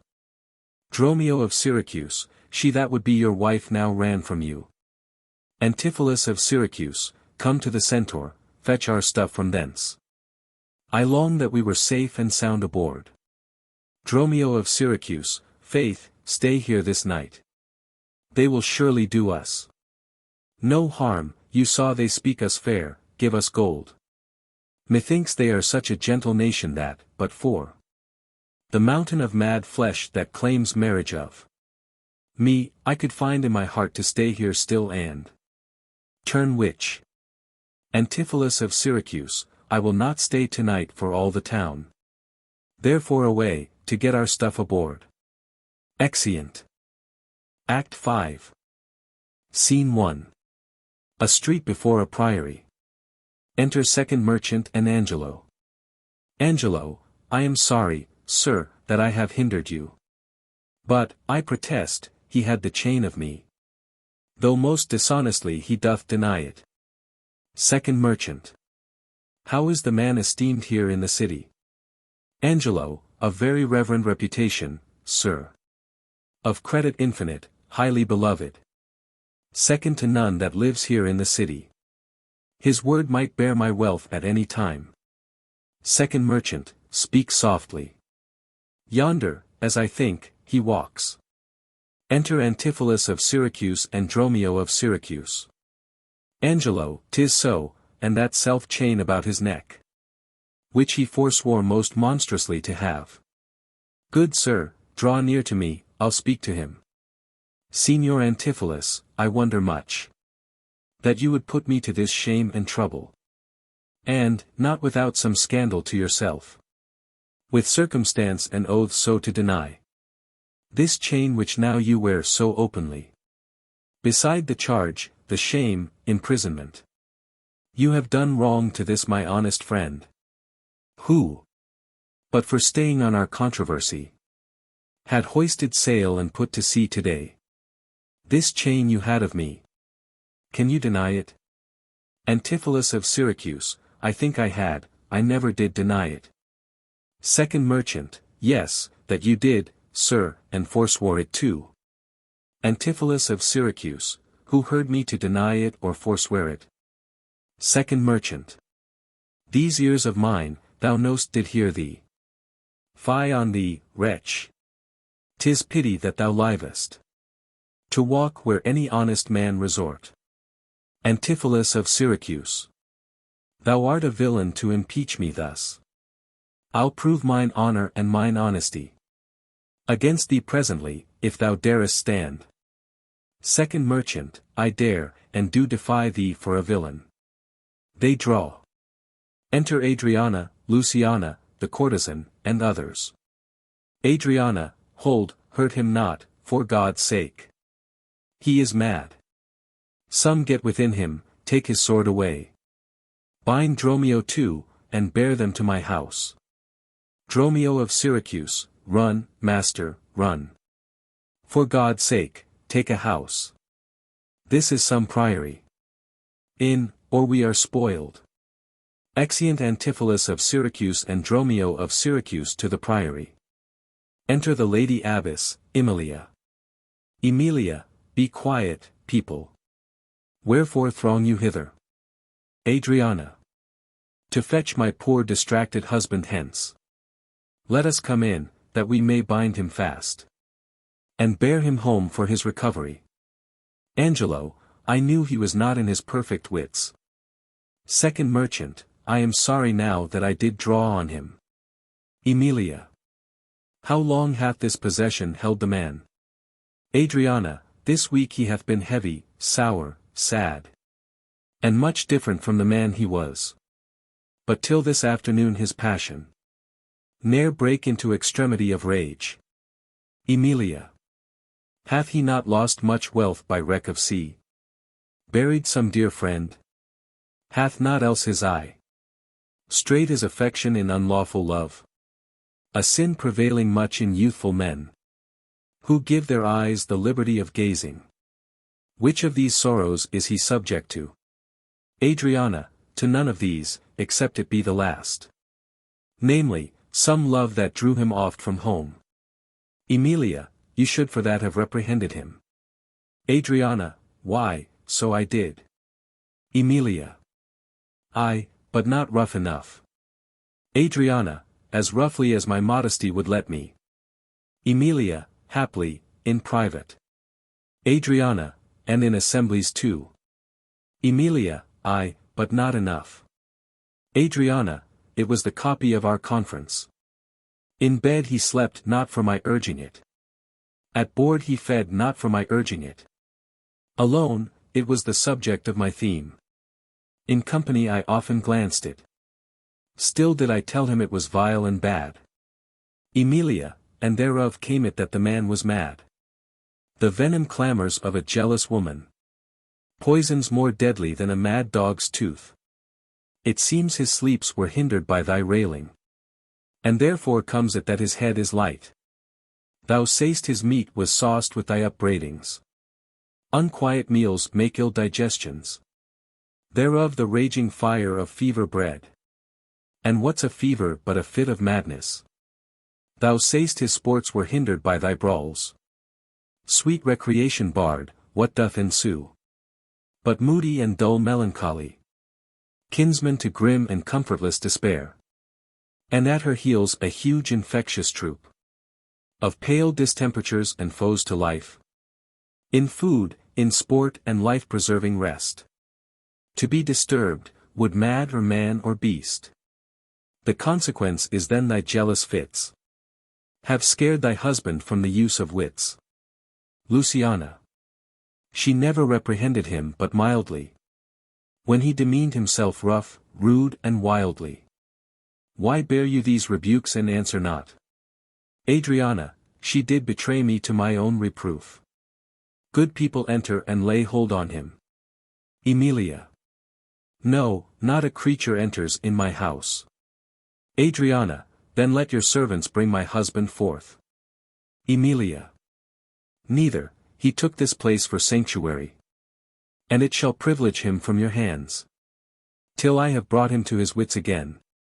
Or lose my labor in assaying it. Adriana. I will attend my husband, be his nurse. Diet his sickness, for it is my office. And will have no attorney but myself. And therefore let me have him home with me. Emilia, be patient. For I will not let him stir. Till I have used the approved means I have. With wholesome syrups, drugs and holy prayers. To make of him a formal man again. It is a branch and parcel of mine oath. A charitable duty of my order. Therefore depart and leave him here with me. Adriana, I will not hence and leave my husband here. And ill it doth beseem your holiness. To separate the husband and the wife. Emilia, be quiet and depart, thou shalt not have him. Exit. Luciana. Complain unto the Duke of this indignity. Adriana, come, go, I will fall prostrate at his feet. And never rise until my tears and prayers have won his grace to come in person hither. And take perforce my husband from the abbess. Second Merchant. By this, I think, the dial points at 5. Anon, I'm sure, the Duke himself in person comes this way to the melancholy vale. The place of death and sorry execution. Behind the ditches of the abbey here. Angelo, upon what cause? Second Merchant. To see a reverend Syracusan merchant. Who put unluckily into this bay. Against the laws and statutes of this town. Beheaded publicly for his offense. Angelo, see where they come, we will behold his death. Luciana. Kneel to the Duke before he pass the abbey. Enter Duke Silenus, attended, Aegean bareheaded, with the headsman and other officers. Duke Silenus, yet once again proclaim it publicly. If any friend will pay the sum for him, he shall not die. So much we tender him. Adriana, justice, most sacred Duke, against the abbess. Duke Silenus, she is a virtuous and a reverend lady. It cannot be that she hath done thee wrong. Adriana. May it please your grace, Antipholus, my husband. Whom I made lord of me and all I had. At your important letters, this ill day. A most outrageous fit of madness took him. That desperately he hurried through the street. With him his bondmen, all as mad as he. Doing displeasure to the citizens. By rushing in their houses, bearing thence rings, jewels, anything his rage did like. Once did I get him bound and sent him home. Whilst to take order for the wrongs I went.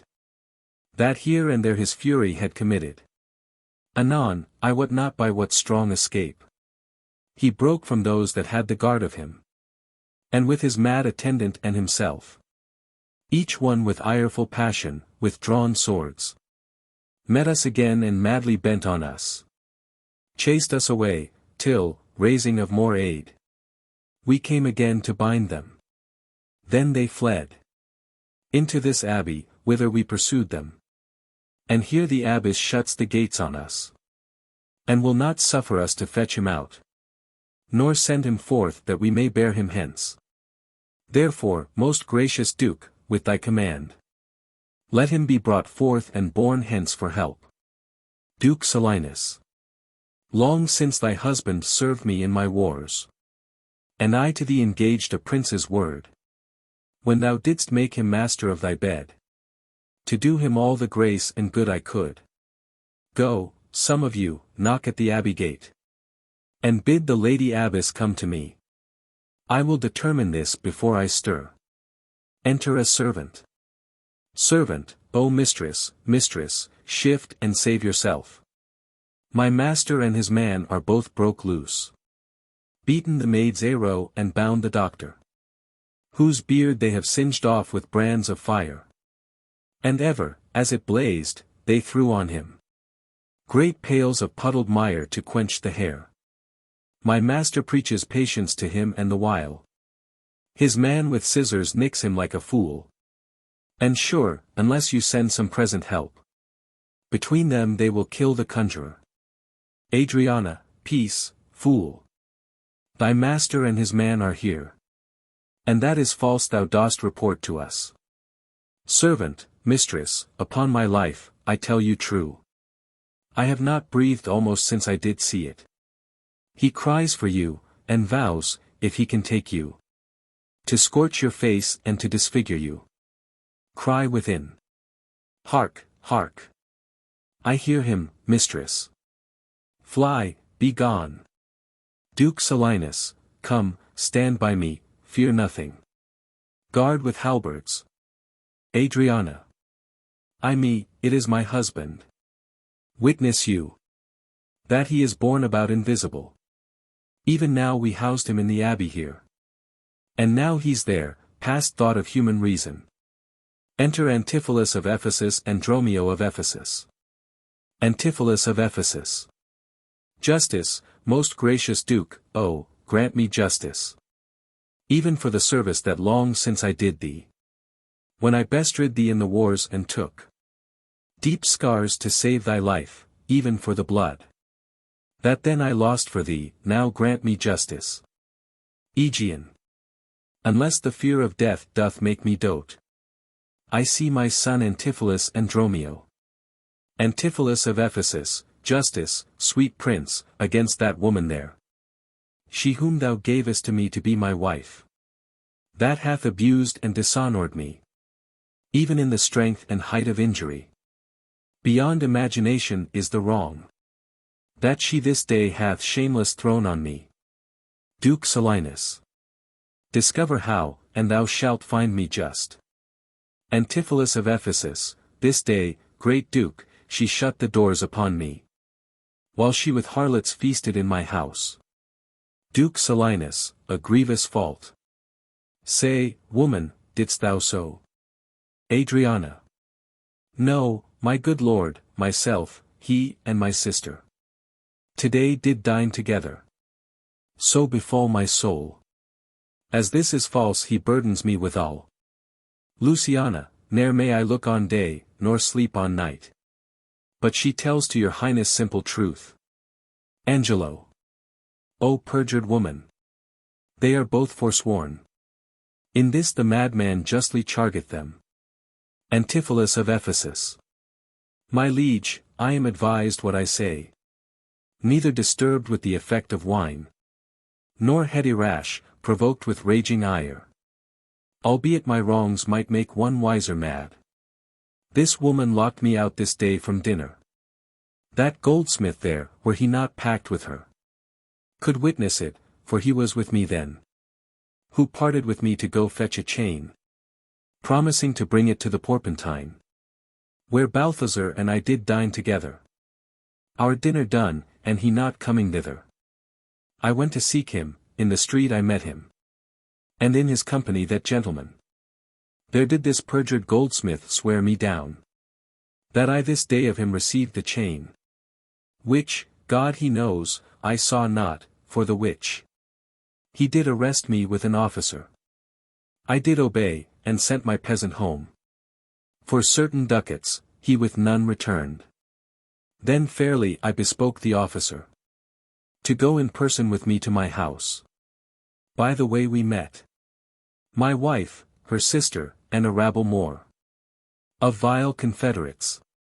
Along with them they brought one pinch, a hungry lean-faced villain, a mere anatomy, a mountebank, a threadbare juggler and a fortune-teller, a needy, hollow-eyed, sharp-looking wretch, a dead-looking man, this pernicious slave, forsooth, took on him as a conjurer, and, gazing in mine eyes, feeling my pulse, and with no face, as 'twere, out-facing me, cries out, I was possessed. Then all together they fell upon me, bound me, bore me thence. And in a dark and dankyish vault at home there left me and my man, both bound together. Till, gnawing with my teeth my bonds in sunder, I gained my freedom, and immediately ran hither to your grace, whom I beseech to give me ample satisfaction for these deep shames and great indignities. Angelo. My lord, in truth, thus far I witness with him. That he dined not at home, but was locked out. Duke Silenus, but had he such a chain of thee or no? Angelo, he had, my lord, and when he ran in here. These people saw the chain about his neck. Second merchant, besides, I will be sworn these ears of mine. Heard you confess you had the chain of him. After you first forswore it on the mart. And thereupon I drew my sword on you. And then you fled into this abbey here. From whence, I think, you are come by miracle. Antipholus of Ephesus, I never came within these abbey walls. Nor ever didst thou draw thy sword on me. I never saw the chain, so help me heaven. And this is false you burden me withal. Duke Silenus, why, what an intricate impeach is this. I think you all have drunk of Circe's cup. If here you housed him, here he would have been. If he were mad, he would not plead so coldly. You say he dined at home, the goldsmith here denies that saying. Syra, what say you? Dromio of Ephesus, sir, he dined with her there, at the Porpentine. Courtesan. He did, and from my finger snatched that ring. Antipholus of Ephesus, 'tis true, my liege, this ring I had of her. Duke Silenus, saw'st thou him enter at the abbey here? Courtesan, as sure, my liege, as I do see your grace. Duke Silenus. Why, this is strange. Go call the abbess hither. I think you are all mated or stark mad. Exit one to abbess. Aegean, most mighty Duke, vouchsafe me speak a word. Haply I see a friend will save my life. And pay the sum that may deliver me. Duke Silenus, speak freely, Syracusan, what thou wilt. Aegean, is not your name, sir, called Antipholus? And is not that your bondman, Dromio? Dromio of Ephesus. Within this hour I was his bondman, sir. But he, I thank him, gnawed into my cords. Now am I Dromio and his man unbound. Aegean, I am sure you both of you remember me. Dromio of Ephesus, ourselves we do remember, sir, by you. For lately we were bound, as you are now. You are not Pinch's patient, are you, sir? Aegean, why look you strange on me? You know me well. Antipholus of Ephesus, I never saw you in my life till now. Aegean. Oh, grief hath changed me since you saw me last. And careful hours with time's deformed hand have written strange defeatures in my face. But tell me yet, dost thou not know my voice? Antipholus of Ephesus, neither. Aegean, Dromio, nor thou. Dromio of Ephesus, no, trust me, sir, nor I. Aegean, I am sure thou dost. Dromio of Ephesus, sir, but I am sure I do not, and whatsoever a man denies, you are now bound to believe him. Aegean, not know my voice. O time's extremity! Hast thou so cracked and split my poor tongue? In 7 short years, that here my only son knows not my feeble key of untuned cares. Though now this grained face of mine be hid in sap-consuming winter's drizzled snow, and all the conduits of my blood froze up, yet hath my night of life some memory. My wasting lamp some fading glimmer left. My dull deaf ears a little used to hear. All these old witnesses I cannot air. Tell me thou art my son Antipholus. Antipholus of Ephesus, I never saw my father in my life. Aegean, but 7 years since, in Syracusa, boy. Thou know'st we parted, but perhaps, my son, thou shamest to acknowledge me in misery. Antipholus of Ephesus. The Duke and all that know me in the city can witness with me that it is not so. I ne'er saw Syracusa in my life. Duke Silenus. I tell thee, Syracusan, 20 years have I been patron to Antipholus, during which time he ne'er saw Syracusa. I see thy age and dangers make thee dote. Re-enter Emilia, with Antipholus of Syracuse and Dromio of Syracuse. Emilia. Most mighty Duke, behold a man much wronged. All gather to see them. Adriana, I see two husbands, or mine eyes deceive me. Duke Silenus, one of these men is genius to the other. And so of these. Which is the natural man? And which the spirit? Who deciphers them? Dromio of Syracuse, Sir, am Dromio, command him away. Dromio of Ephesus, I, Sir, am Dromio, pray, let me stay. Antipholus of Syracuse, Aegean art thou not? Or else his ghost? Dromio of Syracuse, oh, my old master. Who hath bound him here? Emilia, whoever bound him, I will loose his bonds. And gain a husband by his liberty. Speak, old Aegean, if thou be'st the man. That hadst a wife once called Emilia. That bore thee at a burden two fair sons. Oh, if thou be'st the same Aegean, speak. And speak unto the same Emilia. Aegean. If I dream not, thou art Emilia. If thou art she, tell me where is that son? That floated with thee on the fatal raft? Emilia, by men of Epidamnum he and I. And the twin Dromio all were taken up. But by and by rude fishermen of Corinth. By force took Dromio and my son from them. And me they left with those of Epidamnum. What then became of them I cannot tell. I to this fortune that you see me in. Duke Silenus. Why, here begins his morning story right. These two Antipholuses, these two so like. And these two Dromios, one in semblance. Besides her urging of her wreck at sea. These are the parents to these children. Which accidentally are met together. Antipholus, thou camest from Corinth first. Antipholus of Syracuse, no, sir, not I came from Syracuse. Duke Silenus, stay, stand apart, I know not which is which. Antipholus of Ephesus. I came from Corinth, my most gracious lord. Dromio of Ephesus, and I with him. Antipholus of Ephesus, brought to this town by that most famous warrior. Duke Menaphon, your most renowned uncle. Adriana. Which of you two did dine with me today? Antipholus of Syracuse, I, gentle mistress. Adriana, and are not you my husband? Antipholus of Ephesus, no, I say nay to that. Antipholus of Syracuse, and so do I. Yet did she call me so. And this fair gentlewoman, her sister here, did call me brother. To Luciana. What I told you then. I hope I shall have leisure to make good. If this be not a dream I see and hear. Angelo. That is the chain, sir, which you had of me. Antipholus of Syracuse, I think it be, sir, I deny it not. Antipholus of Ephesus, and you, sir, for this chain arrested me. Angelo, I think I did, sir, I deny it not.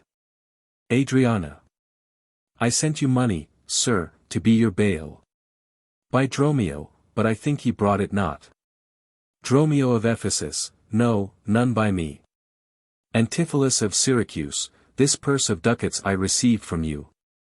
And Dromio, my man, did bring them me. I see we still did meet each other's man. And I was ta'en for him, and he for me. And thereupon these errors are arose. Antipholus of Ephesus, these ducats pawn I for my father here. Duke Silenus, it shall not need, thy father hath his life. Courtesan, sir, I must have that diamond from you.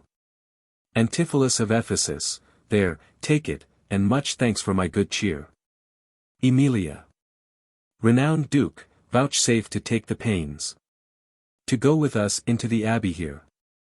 And here at large discoursed all our fortunes. And all that are assembled in this place. That by this sympathized one day's error. Have suffered wrong, go keep us company. And we shall make full satisfaction. 33 years have I but gone in travail. Of you, my sons, and till this present hour. My heavy burden ne'er delivered. The Duke, my husband and my children both. And you the calendars of their nativity. Go to a gossip's feast and go with me. After so long grief, such festivity. Duke Silenus, with all my heart, I'll gossip at this feast. Exeunt all but Antipholus of Syracuse, Antipholus of Ephesus, Dromio of Syracuse and Dromio of Ephesus. Dromio of Syracuse. Master, shall I fetch your stuff from shipboard? Antipholus of Ephesus, Dromio, what stuff of mine hast thou embarked? Dromio of Syracuse, your goods that lay at host, sir, in the Centaur. Antipholus of Syracuse, he speaks to me. I am your master, Dromio. Come, go with us, we'll look to that anon. Embrace thy brother there, rejoice with him. Exeunt Antipholus of Syracuse and Antipholus of Ephesus. Dromio of Syracuse. There is a fat friend at your master's house. That kitchened me for you today at dinner. She now shall be my sister, not my wife. Dromio of Ephesus, methinks you are my glass, and not my brother. I see by you I am a sweet-faced youth. Will you walk in to see their gossiping? Dromio of Syracuse, not I, sir, you are my elder. Dromio of Ephesus, that's a question, how shall we try it? Dromio of Syracuse, we'll draw cuts for the senior, till then lead thou first. Dromio of Ephesus, nay, then, thus. We came into the world like brother and brother. And now let's go hand in hand, not one before another. Exeunt.